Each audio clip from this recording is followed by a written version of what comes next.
It started any second. Ah! Quit making the noises, because I got to be the one on camera when it starts. We are live. Hola, cage fighting connoisseurs. This is KidNativeBloodyElbow.com, back once again with Eugene S. Robinson, author of Fight Everything. Now I can't remember the title anymore, Eugene. I'm not even going to try. No, you know, the best thing is at a competition I did this weekend, they actually announced it. They said, second place silver medalist and author of Fighting. Well, if you'd gotten first place, Eugene, I'm sure they would. Yeah, they got it right. Yes, they would have. Anyway, how are you, and sir? what were you winning second place in this weekend? This was the Bay Area Jiu-Jitsu Championship, and of course, since I am in the Face the Facts age division, they bumped me down 2 age levels. So I was actually fighting a guy who was like 30. And this was in the white belt category, or? Oh no! This is in the higher belts, higher than white belt. Higher than white belts. I see. Was this the aqua colored belt? Yeah, sort of a bluish. Yeah, I tell you, I saw Marcus Vinicius, who used to train with Boss Rutan down at Beverly Hills Jiu-Jitsu, and who I used to train with 10 years ago. He goes, "Oh, great, you're competing." I go, "Yeah," and he looks at my belt. And he just walks away shaking his head. He knows a sandbagger when he sees one, Eugene. And I'm saying, hey, I've been doing no gi. This doesn't. I've had many coaches. People keep leaving. I've not made steady progress. He just walked off, didn't say anything, you know. Oh, those excuses are tiresome. Well, we are here today to do the Care, Don't Care. That's the infamous and patented Care, Don't Care preview. Patented, and we vigorously defend copyright. And trademark. A trademark for those of you confused about where things might be called. We might be hitting Google with the patent infringement case on this. But for the Ultimate Fighter 18 finale, this one has "Don't Care" written all over it, Eugene. I know I don't want to surprise anybody. I don't want to ruin the suspense. But I'm just going to put that out there. Any preliminary thoughts on the event, Eugene? Well, but see, your usual disclaimer, you can't use it here. You can't. No, because it's like me playing a song for you and then you asking me what does that song mean? Like Beethoven, when similarly pressed, just sat down at the piano and played it again. I mean, you can't. We have watched, 8 weeks, 12 weeks, 13 weeks of the freaking Ultimate Fighter show. So so to come out of it with "Don't Care" means you haven't been watching, or you've been watching and you've been completely, totally unimpressed, you know. Or angered by Ronda Rousey's antics on the show. Yeah. That might be one of us here. I don't want to speak. I don't want to put words in your mouth, but... Yeah. And honestly, anger is probably too strong a word. Not impressed. No, that's wrong. There's an air of contempt that comes with not impressed. You know what? I just keep thinking about my experience on the Jenny Jones show and about how they tried to, TV serves itself. It doesn't serve you, And ultimately, you need to be thinking about what's best for you, Every TV show needs a villain, and you gotta go, monkey it up for the cameras. Are you saying Ronda got served? That the Fox Sports 1 cameras have done her wrong? The editing has been unfair? I would say that, except I think it started well before, and I kind of liked it. I liked her lift of the whole, 209, Nate Diaz thing. I think the first time she fought Misha, I kind of liked it. I thought, it was that line from that Prince song about a pretty girl looking so tough. I thought it was an interesting take. Referring to Sheena Easton in the classic song whose name I can't remember. You got the look. You got the look. That's right. Yeah. You letter U. It's really shameful because in my Volvo I have a cassette tape of Prince. That's the only music in the car, and it cuts off in the middle of "You Got the Look" on one side, and it cuts off in the middle of "I Could Never Take the Place of Your Man" on the other side, both of which deeply infuriate me every time I listen to it. I listen to it over and over. Well, I would guess that you got, being a modern green man like you are, your vehicle is fueled on rage. So exactly. Keeps me rolling down the road every time that cuts off right before the chorus. What idiot made that tape? Of course, I would guess that would be you, the idiot. But well, I don't want to name names. But look, I'm still friendly, sort of, with Eddie Goldman, and Eddie Goldman made some points about MMA that stuck in my head, and he's got a long enough view. And he said, look, really in the early days of MMA, it was really like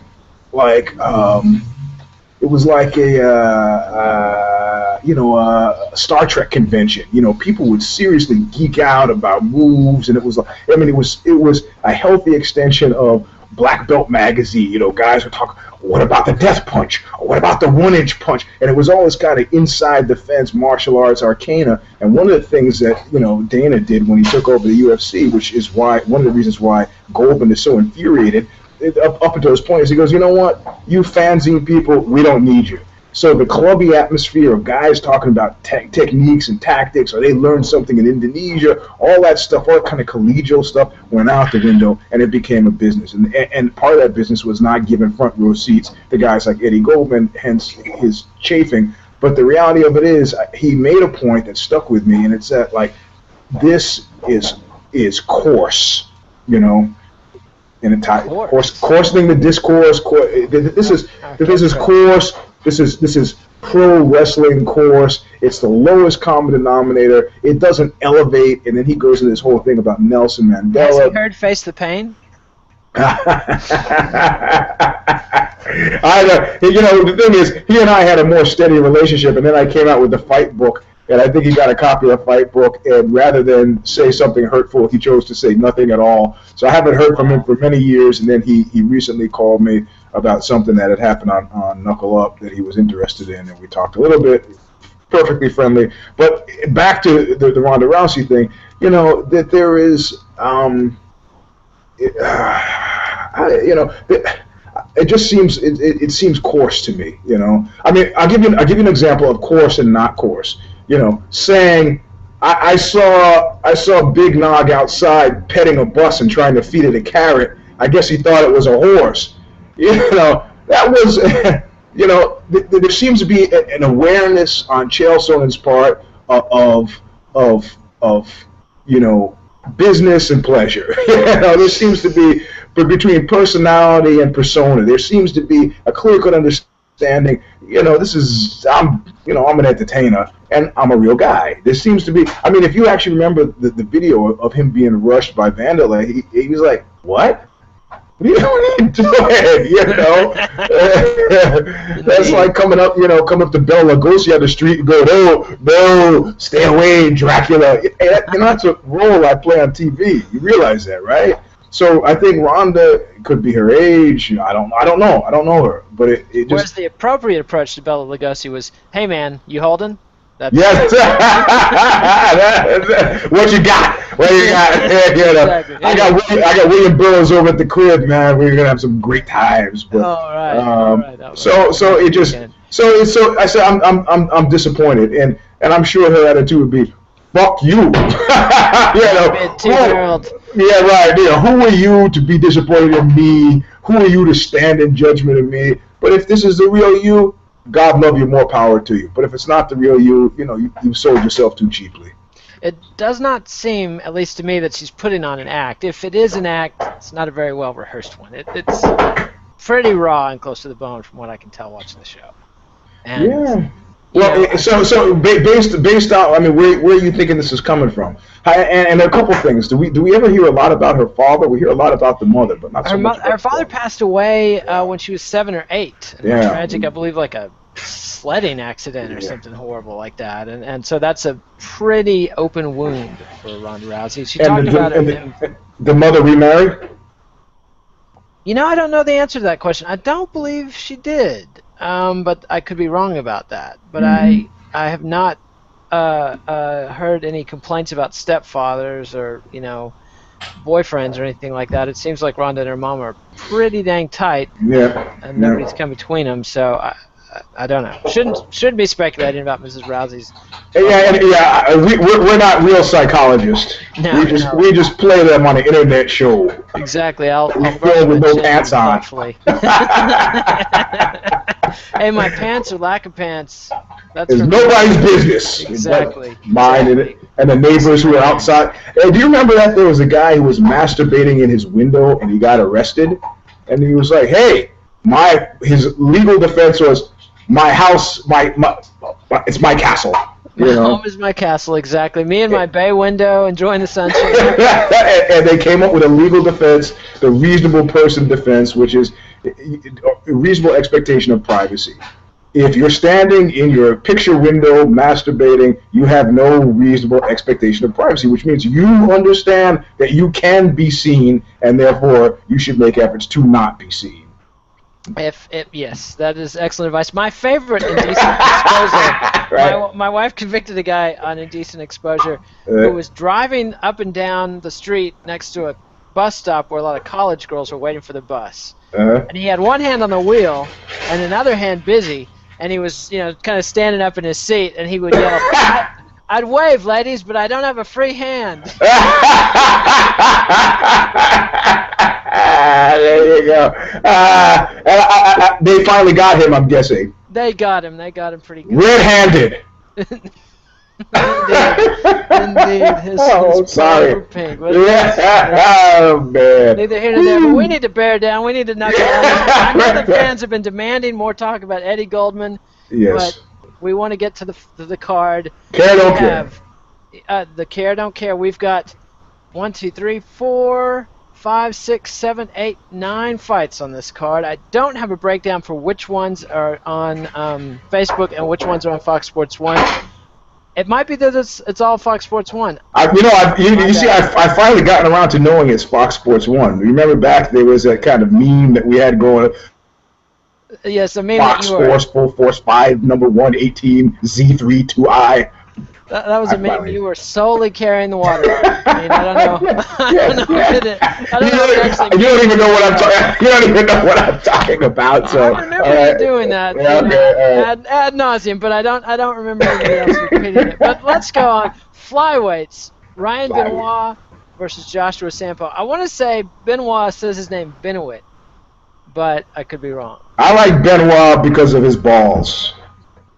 That is a terrible, terrible joke. For a second, I was afraid you were going to make a tasteless Benoit joke about the dead wrestler. No. I'm not going to go. The dead wrestler. That dead wrestler was. Eugene didn't talk about a murder-suicide. Thank God. Yes. But that story was a steroid story that was untold, and I think they should have gone. If I had a head trauma story. Correct. A head trauma and steroid story. And if I had to count the number of times I had to pull guns out of guys' mouths who were on the down part of their cycle and were unaccountably depressed about this and that, well, I have at least a handful. So, but, nobody wants to hear that portion of the story. So. No. So, do we care or don't care, or are we just going to talk about the guy's last name and make non sequiturs? I do not care. I don't care either. Sorry, guys. Maybe next time we'll be watching the fight. Maybe you can distinguish yourself. Welterweight Sean Spencer and Drew Dober. Yeah. This is no. I mean, this is like Drew Dober. Oh, really? His brother Ben Dober. Yeah. Ben Dober. Man. Dober with a B. Oh, okay. All right. Dober. All right. There was a British pornographer in the 90s who went by Ben Dover. Correct. Good for you. How do you know this? Spent a lot of time in the porn shop, Eugene. I'm not gonna deny it. That was. My favorite porn shop success story is Jules Jordan, whose real name sounds much like his porn name, who started as a mop boy in a porno bookstore, and then rose up to be one of Evil Angel's top directors, John Stagliano, who said, the only person I write bigger checks to is Rocco Siffredi. That is big time. Yeah, Rocco Siffredi he said, I give Rocco Siffredi $300,000 checks, and like 3 months later, guys broke. Poor Rocco. Poor Rocco. My favorite Rocco story is the time he gave up performing in porn films, but was spending so much money on hookers his wife told him to go back to performing. So, how do you like that? He was spending so much money on hookers, his wife told him to go back to porn. We're in upside down, topsy-turvy land. It's a crazy, crazy world. And I do want to clarify why I spent so much time in porn. Because I was in a band with a guy who worked in a porn shop, and it was fascinating. Spanky had the best stories. Wait. You had a guy in your band who worked at a porn store who was named Spanky? His name was Spanky, and he passed away tragically. Oh. Yes. But how did he pass away? He shot an entire 8-ball of coke. Oh, that's inadvisable. It is a terrible way to go. I got to recommend, if you want to kill yourself with drugs, look towards the sedative. Oh, was it a suicide, or was it? Yes. Okay. I believed it was a suicide, and possibly the most agonizing, terrifying way to go I can imagine. Really? I would have said he would have gotten a lot done before he finally killed over, but that's just. That is some cheap cynicism, Eugene. Okay. Back to cheap. Speaking of cheap cynicism, I guess that's a don't care about Sean Spencer versus. No. Yes, that's all right. We've got one. This one might be a hot one. Jared Rosholt versus Walt Harris, heavyweights. Yeah, actually, one, because I'm always interested in the heavyweights, and then Rosholt is sticking in my mind for a very specific reason, which I'm well-known wrestler. Yeah, that's right. Jake Rosholt. Yeah, that's right. That's why. Yeah, so this will be. I'm looking for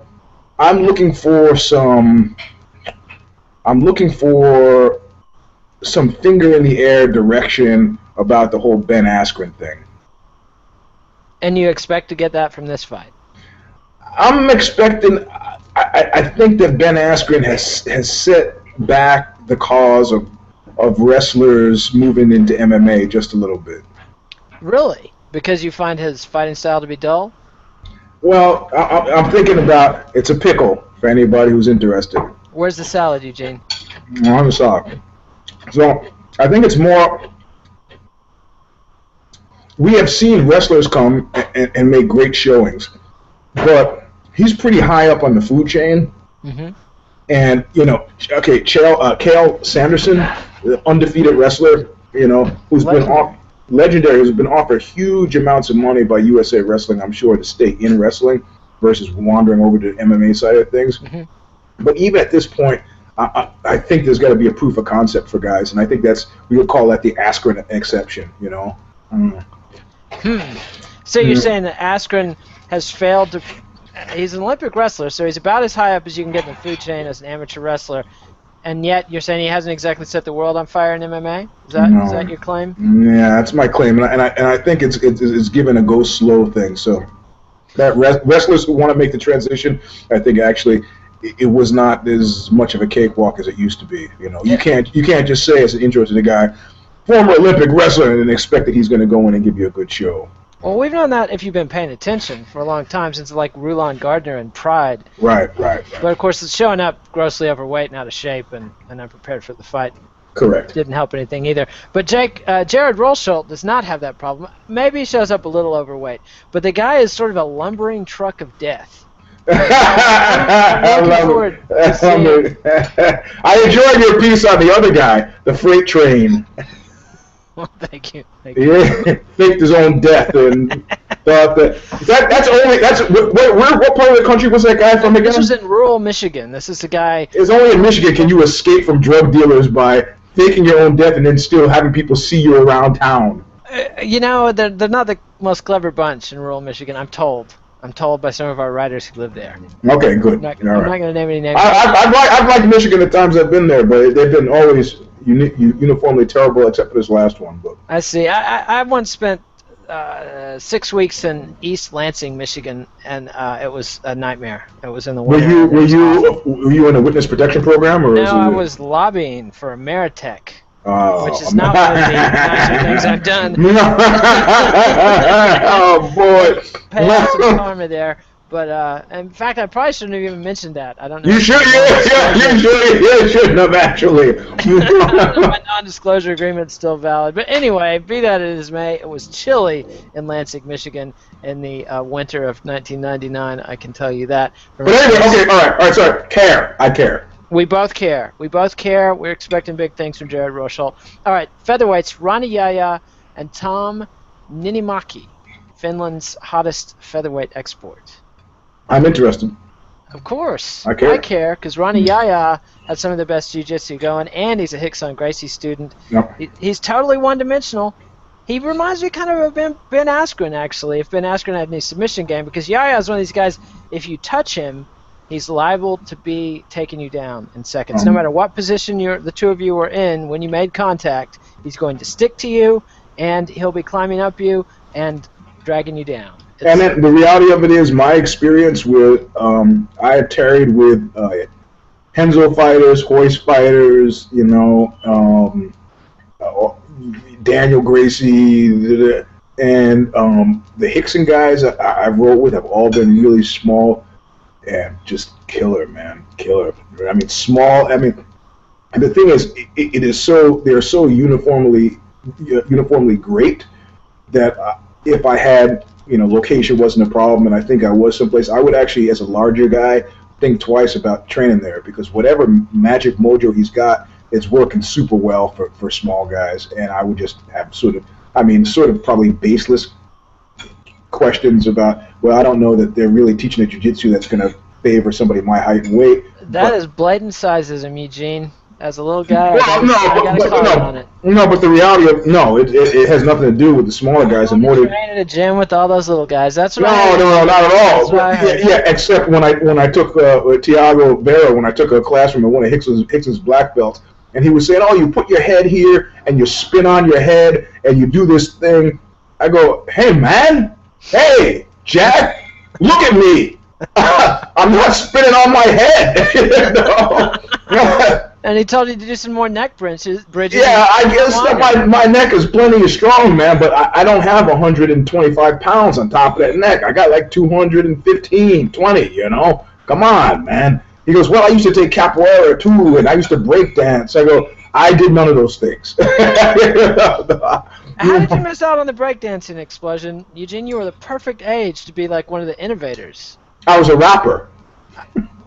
Were you the man on the mic? Of course. I was a dancer, but there was nobody in my neighborhood who could teach me breakdancing. But there was Jimmy Spicer, also known as Dollar Bill Y'all. I see. Dollar Bill Y'all. Yeah, I learned the rap from him. So I see. Legendary. All right, so we both care, and are we picking Yahya to win? Yeah, I gotta go with.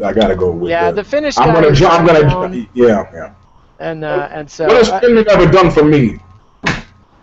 That's a good question. Saved you from Stalin in World War II? Whoa, man! Those Finnish the assault, the skiing assault teams, deadly. The Russians just gave up. They were just like, fuck it. Leave them alone. Leave them alone, and we'll be back. That was right. Now. Right. And we'll be back. All right. Featherweights, Akira Corassani, a former winner of the Ultimate Fighter. I can't remember if he won. Former contestant against Maximo Blanco. I care. Yep, I care too. I care because of both of these guys. Corassani did a Ultimate Fighter blog with us back in the MMA Nation days, and Maximo Blanco, my favorite Sengoku fighter, and a continual gifter. This guy, bitch. No, he's gone from gift to gifter. Guy I can't trust anymore. Yeah. Exactly. This guy is sort of like a featherweight Dave Herman. Extremely athletic, got a wrestling base. Yeah. Saw a couple of Bruce Lee videos and thinks he can do all the spinning shit, and just has learned a lot of really low percentage striking techniques that make him incredibly fun to watch. Right. But not somebody I can trust to win a fight. So this is one I do care about. Right. You have a pick in that one? Oh man, yeah. I'm gonna go with the guy who's not influenced by Bruce Lee. And people have accused the Swedish Corassani of many things, but being influenced by Bruce Lee is not one of them. Yeah, he was not the winner of the Ultimate Fighter, just a competitor, but he's still in the UFC, which is more than a lot of these people. All right, this brings us to the first tough fight: Jessamyn Duke versus Peggy Morgan. Do you remember these gals from the show? Yeah. Yeah, I'm sorry. I care. I had stepped to making my pick. I see. Sometimes we do get ahead of ourselves. Eugene more than me. I don't know. I'm feeling Jessamyn. Feeling Jessamyn, huh? I got to be contrary and go with Peggy. I liked her more on the show, and I don't know if that's the smart pick, but I'm picking with my heart. Peggy Sue. Pretty Peggy Sue. Buddy Holly's practically a neighbor of mine. Really? Yes, he grew up in the Texas Panhandle, being from Lubbock, of course, where I came from. I had friends in high school whose moms turned down dances with Buddy Holly. Like, he had asked them to dance, and they said, no thanks. Why'd they say no thanks? They thought he was a greasy rock and roller, and they didn't trust him. You see? And I knew another guy who lost I want to say a Thunderbird to him in a pink slip race, in 57 or 58. So I don't know if you've ever actually been challenged to a pink slip race. I've never driven a car anybody wanted to take away from me. Yeah, I was challenged to one. What were you driving? I was driving a 1967 Chevy Chevelle. It comes stock 250, and I bumped it up and put a pumped out 350 engine in. Did you do this yourself or hire the workout? Nah.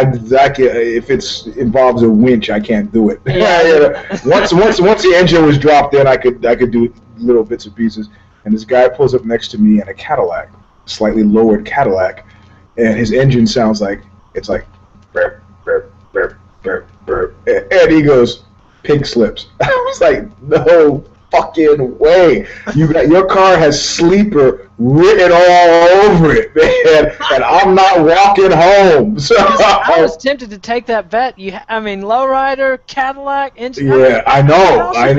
Cadillac, Eugene. But you could hear it. Failure of nerve. You must not be a Beach Boys fan. No. I could hear it. It was too. His exhaust was tuned. It was like, no way. I'm not walking home. And I would be honor bound to actually give him the pink slip. Like, can I rent the car from you? No, I'm not doing that. Well, wise words, Eugene. I hope our younger listeners listen and avoid those pink slip races, because you could lose more than just your car. You could lose your life. Yeah. There you go. And unsanctioned drive. That brings us to bantamweights. Chris Holdsworth versus David Grant. Care? Don't care? No, I don't care. I don't either. The men on the show. To me, I found myself fast-forwarding virtually every time it was dudes and not chicks on camera. Why do you think? This is it? I think, this is where it gets to be an entertainment kind of nexus point with entertainment and sport, These are all able athletes, but somehow that's not enough if you're watching a TV show, right? I don't know. Well, you got to admit that the douche factor on this show was off the charts, with the two guys, not one but two of the male fighters failing to make weight for their fights, and the one idiot, and I've forgotten his name already, deliberately blocked it out, who first won. He got past Bollinger because Bollinger missed weight, had a big time talking shit about it. I was eating mayonnaise-laden sandwiches about how he could eat anything he wanted to and not miss weight, and then comes in 10 pounds over, and then cried and didn't even try to cut and walked off the show. That was disgraceful. Anyway, I think here's my theory, Eugene. I think it is a sporting question. I think that the male fighting talent pool has been so tapped by the Ultimate Fighter that you just can't get anybody that's that promising to get on the show. They've shown time and again that if you don't go with the Ultimate Fighter, they'll sign you anyway and to a better contract and for more money. And that the trade-off in exposure is not, unless you're Roy Nelson and you're on their blacklist. I could see Ben Askren on a future season. All right. So what about the possibility that we'll start seeing more chicks on the Ultimate Fighter? That or I think that's a lock. Foreign locales. Foreign locales. Oh, that's also a lock. We already got Kung Lee now is going to Macau or China or wherever. He's going to China, I believe, mainland China, but I could be wrong. I haven't paid extremely close attention. The Brazil show is rumored to have a third season. They're always talking about doing a UK season. They did the UK Smashes, the Australian season, but haven't done a UK. What were the numbers like on the foreign locales?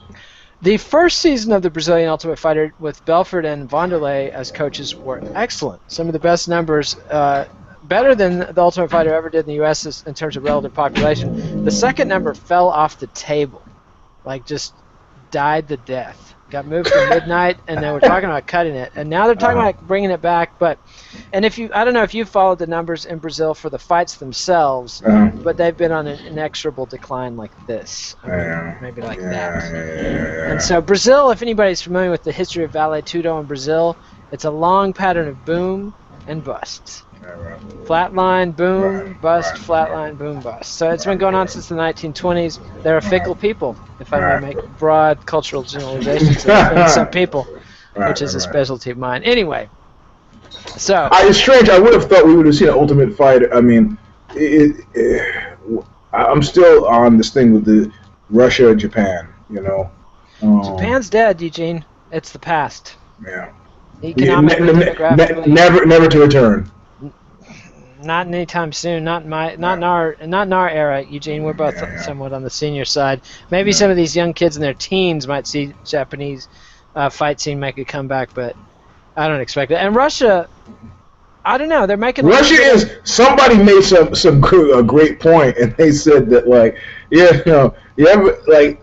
the Russian fighters that we're seeing are from like locales that are not really under the thumb of like Dagestan, and like I was like I had never put that together. That was Dagestan is about as close to Chechnya as you can get without being bombed for being a terrorist by Putin. So but Kadyrov is like he's an apparatchik, so. That's why you have not heard much out of Chechnya. Yes, indeed. So, anyway, hard times. Which is why Syria wasn't thrown under the bus over in the recent UN thing, because I thought after the Boston bombings there would have been some horse trading. Like Vladimir could have gone, see, I told you the Chechens were dangerous. Now how about giving me a free hand in Chechnya and we'll look the other way with Assad. But of course, with Kadyrov in Chechnya, it's it's controlled now, so they can still stick by Assad, and Syria can still move on slow boil. So fascinating insight. I hadn't heard any of this, and I read Foreign Policy magazine every day. So there you go. You get geopolitics and MMA and a chartreuse tie. This time it is chartreuse. You're right. Champagne. It might be champagne. And I'm rocking a scarf because it's cold today. How cold can it be in Northern California? Well, I ride a bike to work, so it gets cold. I see. I can see that. All right. So we don't care about the dudes fighting. That brings us to the women's bantamweight finale, which has not been announced yet. Juliana Pena is definitely in it, and it's coming down between Raquel Pennington and Jessica Rakowski. Going to be on the show. Care? I do care. I do too. Yeah, I think it's going to be a star-making performance. Having 3 daughters who fight MMA, and I've been an early and rabid supporter of women's MMA, and they would have to be bums for me just to not care. So and I'm not saying that my caring is my caring is careless. I'm not saying that, but but I am interested. And I see. Do you have a pick for the fight on the show tonight between Pennington and Rakowski? Do you think you have somebody in mind that's going to be facing Pena in the finale? Yeah, I think I'm going to go with the poll. Oh yeah. Yeah. Based on. I like polls. I see. You like polls. I could go any number of directions with that, Eugene. I could go all keep it clean. Don't work blue, Nate. Don't work blue. You're too good for that. That's true. I got to keep this family. So we're going to skip it. And that brings us to the finale. Gray Maynard versus Nate Diaz. Ooh, man. And we both care. That's a given. Yeah, we care. You know what? The issue in this fight is educability.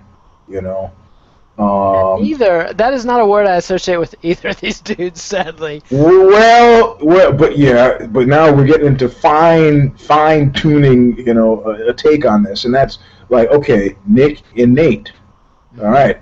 Younger brothers somehow have a habit of learning from older brothers' mistakes. Tend to be typically a little bit more cautious. The parents screw up more with the older kids. The younger ones a little more risk averse. I'm going to make a bold claim, and I'm going to say that Nate after his Josh Thompson loss is I think he has. I'm going to say that he's a different man now and a different fighter now than he was before, to his credit. The same guy who reacted to being knocked out, the first TKO off his loss of his career, and his response was, "Dude hits like a bitch." That was right afterward. And squeals like a pussy when he gets hit. He makes girl noises, is what he said. I said girl noises. That did not impress me as someone who was soaking in the learning and the wisdom from. Come on, man! You can't talk to a guy right after a fight. And when I got knocked down, when I got knocked out, the first thing I said when I came to was, "I tripped."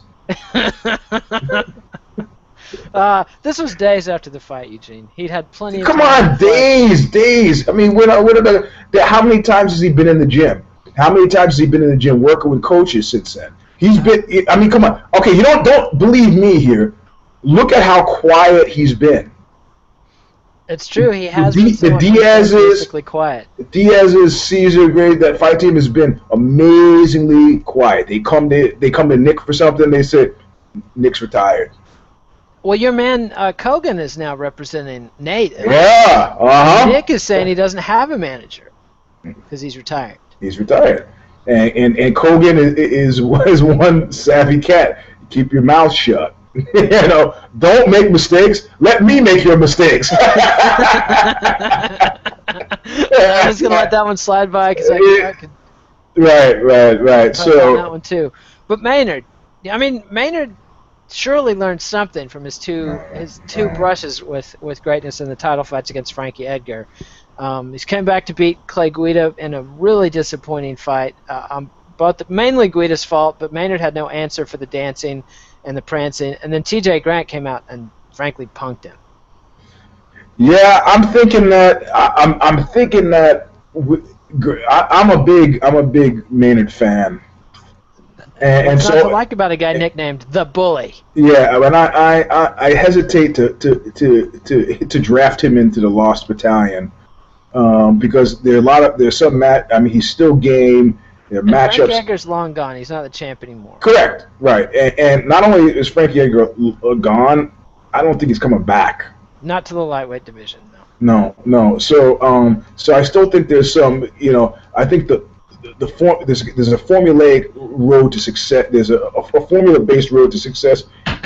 Excuse me, for Gray Maynard, and I don't know if he'll find it, but I don't know if this is the way. If Nate Diaz is the right opponent. Yeah, I don't know if that's the right guy for him. And how does Nate Diaz beat Gray Maynard? Like he punches him until Maynard gets tired of getting hit, takes him down, and then he submits him. You think he can still submit Gray? Because back in the Ultimate Fighter shows, he did, but. Well, this is come on, let's do a little math. Kogan was ushered into MMA via Hoist. And he's a big believer. He's a purple belt in jiu-jitsu himself. He is, I know, Nick and Nate are Caesar guys and they're black belts of the Caesar, but there's a difference between Hoist and Caesar. I see. And so, you're saying that Diaz can or cannot submit Gray Maynard? I'm saying he can, man. You can? You think he's going to box him up on the feet, get taken down, and submit him on the ground? Anytime, there's some hard. Are you recording the show from the 209 yourself? Yeah, I gotta make it back to my car, man. I'm prone to say anything just to get back to the car, No. I'm just saying when a guy there's certain truisms. If a guy is like laughing after he's been hit, he's been hurt, And I think if a guy has been really quiet, he's been working on something, So you think Nate Diaz? You're interpreting Nate Diaz's silence. Yeah. To mean. Yeah. He's been beavering away in the gym. Yeah. Now, isn't Gray Maynard a Northern California guy now? Did he move to AKA, or did I imagine that? I don't know. He may have. I heard not. Yes, I think you're right. I think I had heard that. But people stop through all the time. You never know. I mean, I'm not an AKA guy myself. I mean, I go down there on occasion, but as we can recall from your famous bout against Cain Velasquez. Yeah, well, I make them uncomfortable because nobody there for half a second forgets that I'm a journalist, which is good business. That's very smart. It is very smart. It's like that old blues song, don't start me talking, I'll tell you everything I know. Which is part of your journalistic vows.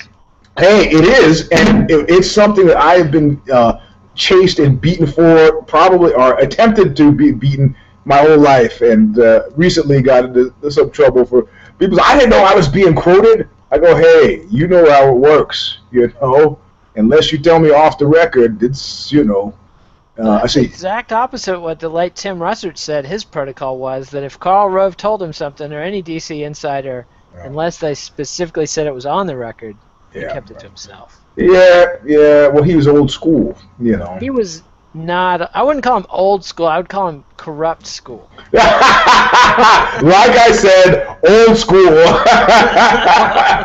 This is true. But Edward R. Murrow, I don't think, had that same philosophy. No, Murrow was supposed to be one of the good guys. I'm not sure about that. I mean, he's a mythical figure. I don't know. I saw the movie with George Clooney or whatever. Now George Clooney, there's a self-made man. He was pulled up by his bootstraps. Okay. He was a janitor on that show with the chicks in the house. No, the thing about George Clooney, the George Clooney piece that I like is that, Naomi Watts at one point was talking about how she was suicidal. She was pretty close to suicide. She was trying to, make it as an actress, and none of it was happening, and she was sitting up at Mulholland Drive, was about to drive her car off. She's telling this story. I'm listening to her tell this story, and she goes, No, not in person, on some interview show. Okay. And then maybe you had an interview with Naomi Watts. It's one of my favorites, I have to say. Okay. Really? Okay, no. So she's like... No, I saw King Kong and her performance in that film. Oh, that's right. I forgot about that. Well, that movie was ruined for me by Jack Black. Really? Jack Black and I have a personal past that is... not quite the fat, jolly guy the rest of America sees him as. I see. Yeah. Kind of was he a bully boy? Did he pick on you, Eugene? He did pick on me, Really? And the thing is, I was so good-natured about it. It was like some guy at one point pulled another famous guy, comes home and finds me there talking to his woman, and he was drunk because he knew I was coming by, and so I turn around and he has a snake in his hand. You know what those things are, like the metal pole with the thing on it, a retractable baton. And I look and go, oh, cool. I said, I want to see one of those. And I yanked it out of his hand. And then later it dawned on me that he had it in his hand. The intent was to threaten or fight me. He was so non-threatening to me. I just thought he had let me see it. I just took it from him, and I'm dancing around the room, waving it about, Jack, and it was the same sort of thing. A woman and Jack Black. We're down on Venice Boulevard, and he was consistently aggressively rude. I just kind of laughing it off. Are you considerably bigger than Jack Black? Yeah, and you know what the difference between shape?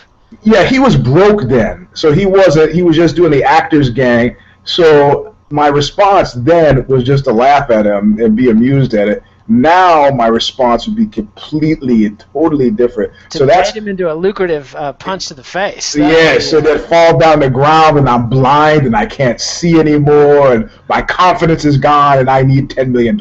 Exactly. So, But anyway, Naomi Watts is saying she's suicidal. She's sitting in a car about to drive it off the cliff, and then she said, and then I remembered something that my friend Nicole Kidman said to me, and I'm like, what?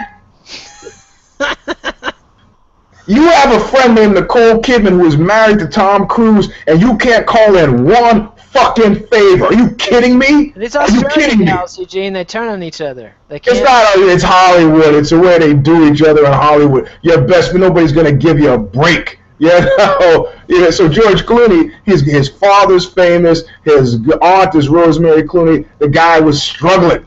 Self-made man. It was tough. It was a brutal, had to claw his way to the top. But he paid his dues. He was the janitor on the fucking Facts of Life, Eugene. Yeah, right. Not Schneider on One Day at a Time. No, not Schneider on One Day at a Time. Who I hear was a great coke hookup for Mackenzie Phillips. He was a great. Of course. I could be wrong about that. That's yes, but Mackenzie Phillips, having been raped by her father for years makes it a much more depressing story. Although I believe that, according to her story, happened after the TV show years. The rape? So, yes. No. She claims that it happened when she was an adult, and they were both in the depths of freebasing addiction. Yeah, I heard also it happened after, but before, I don't know. It's a tawdry tale. She said the first time. She said the first time. Really? Yes. You're up on this. I am. I'm kind of a John Phillips. I'm fascinated with John Phillips. Okay, I didn't realize and the that. Puppets. Yes, this guy was a bad character in a number of ways. Yeah. And not all bad. Like Mick Jagger had a classic line about John Phillips. He's the kind of guy you lay him one line of smack on Saturday, and next Thursday he's the biggest dealer in the area. That was his take on John Phillips. He was just had amazing powers on the dark side. Also, there's a great Manson family related story about John Phillips that. Tell it. They were creepy crawling, which is where they would put on all black. Yeah, you don't have to tell me. Yeah, tell the audience. I know. I'm telling the audience that they would put on the all black, and they would go to Bel Air or Beverly Hills, and they would break into rich people's houses and just crawl around, sometimes while the family was home, and maybe move pictures on the wall or change the time on the clocks. And it was part of Manson's way of indoctrinating them to get used to more and more risky. Break-ins, yeah. And it was a way to frighten people that he wanted to intimidate. Right. And so, apparently, according to both Michelle and John Phillips, one night she said she saw people crawling up their driveway and yelled at him, and he was off in their home studio, and he came roaring down the driveway with a shotgun and terrorized the fuck out of the Manson family, and they never came back. That's good. So that's pretty good. You know, I was threatened by the Manson family. You were threatened by the Manson family. Aren't you considerably young to be threatened by the Manson family? Oh, the family still exists. They live down in there are parts of them who live in Big Bear. And is this the Sandy Good wing of the family, or is I don't. It was Brother Greyhound, who recently has changed his name to Grey Wolf. I just read that Rolling Stone piece on him.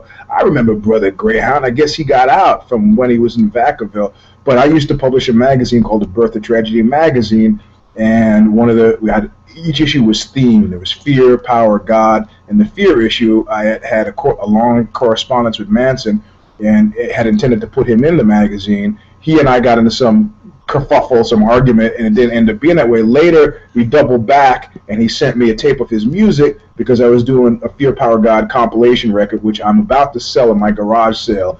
I had it on vinyl and cassette, and one of the people on it was snuck out of prison. Was Manson playing on his cassette recorder? Played a couple of songs for me. Okay, so they find out that he snuck a tape out. They break. Who is they? The Manson family or the prison authorities? The prison authorities. They strip his cell. They take away his tape. So the family approaches me, and they right away they do the gimme game. Give me some good money. I don't know how to have money for you. He'll give you more songs. He gets a new tape recorder, buys a tape recorder. I don't have any of that stuff. So finally they said, look, we're putting out a record.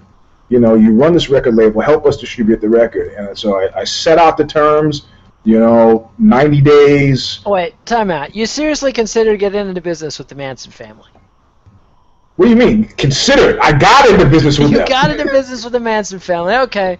Bad Judgment Theater. Continue. I don't like the allegations, the insinuations that you're making that maybe I made a bad choice.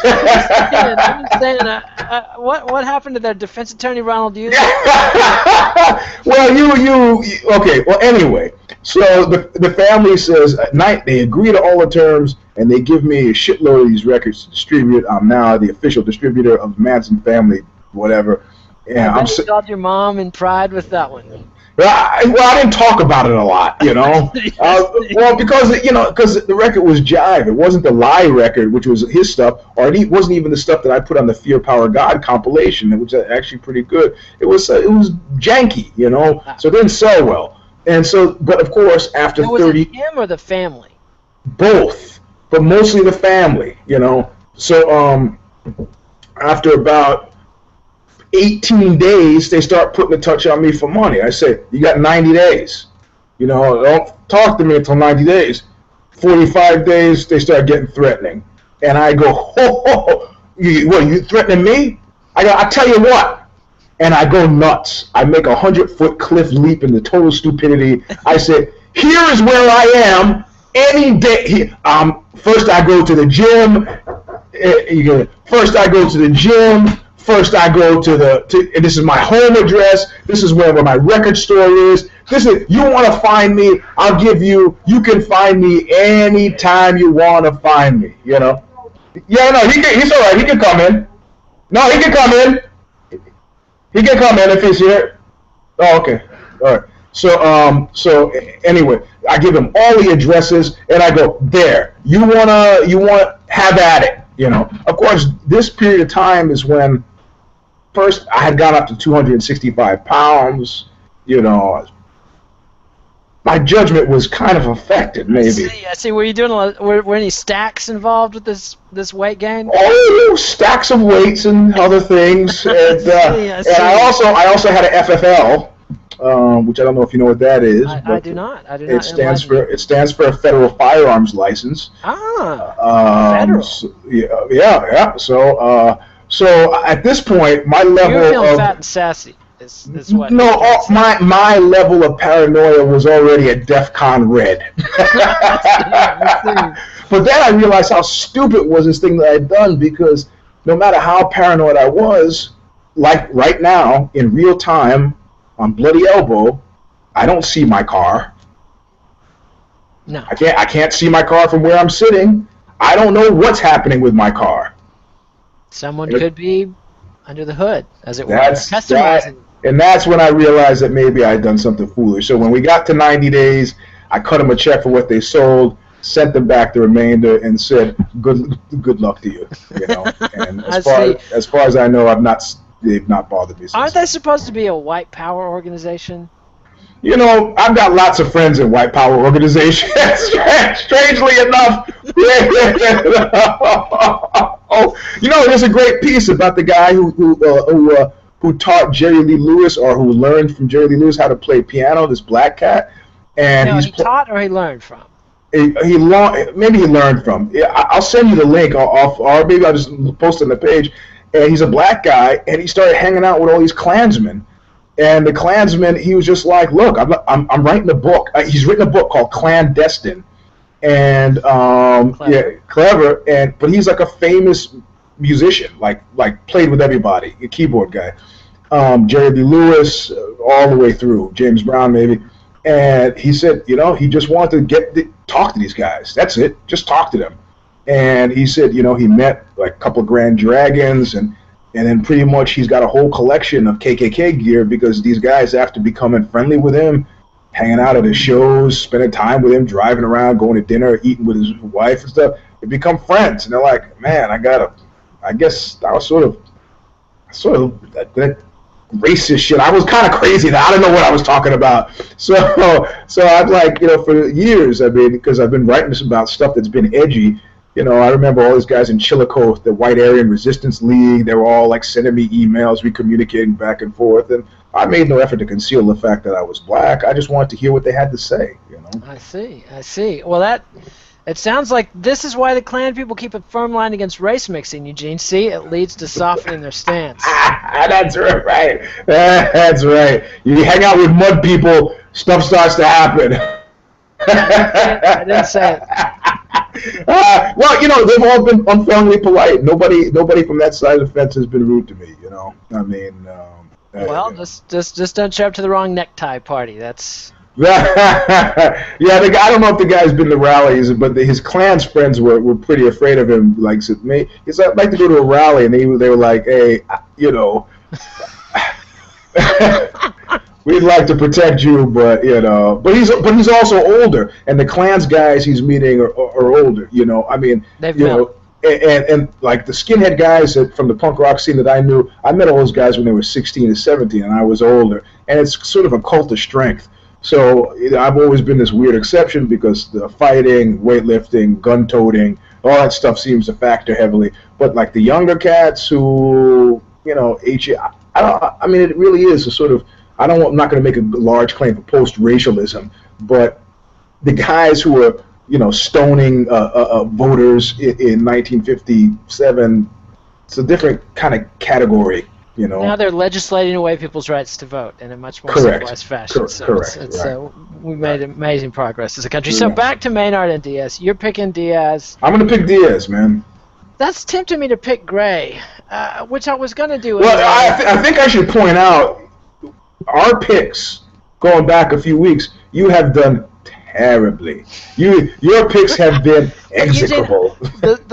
The little dirty little secret is on my show with Dallas, I've made often the opposite pick. So there you go. I love that. There you go. Whatever I said when I was talking to Eugene, forget about that. I completely changed my mind. Yeah, exactly. Right. Because I do my research right after we do the care don't care preview, and then when I do the in-depth preview with Dallas, I'm boned up. See, so you're trying to give me crappy advice, so I change my mind and lose everything I have. I am never making any advice or claimed making any advice to anyone. Yeah, you're not a doctor. You simply play one on the internet.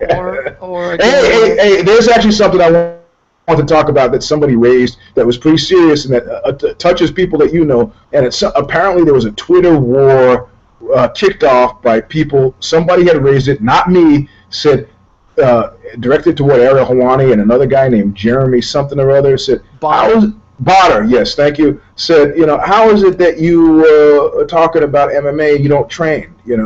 And Botter came back and said, hey, that's like saying that unless I've directed an Oscar-winning feature, I can't review a movie. And I actually got in there. Because some guys say, hey, Eugene, you might have an opinion. Of course, I have an opinion. It's like, no, you don't have to direct a movie to review a movie. All you got to do is have a set of eyes and an opinion. However, if Francis Ford Coppola starts to do reviews of Little Nemo, I'm going to take it a little bit more seriously than if Rotten Tomatoes does a review of Little Nemo. That's all I'm saying. That's all anybody's saying. But then I just started thinking, like, do qualifications make a difference? Is there a difference between Joe Rogan and Mike Goldberg? Well, yes. I think anybody with ears. I got to tilt it in favor of my argument. You see, I just tried to slip that through. That was yes, that was a remarkably self-serving choice of examples. But I'd expect nothing less from a professional communicator. That was really as well as an amateur competitive athlete in the field of Brazilian Jiu-Jitsu. So. Yes, and you've had some MMA fights as well. I have. I have. Pro fights? Did money ever change hands during your MMA career, or? No. They were all amateur, and I got paid in the love of the people. And what ended up being your cage fighting record? It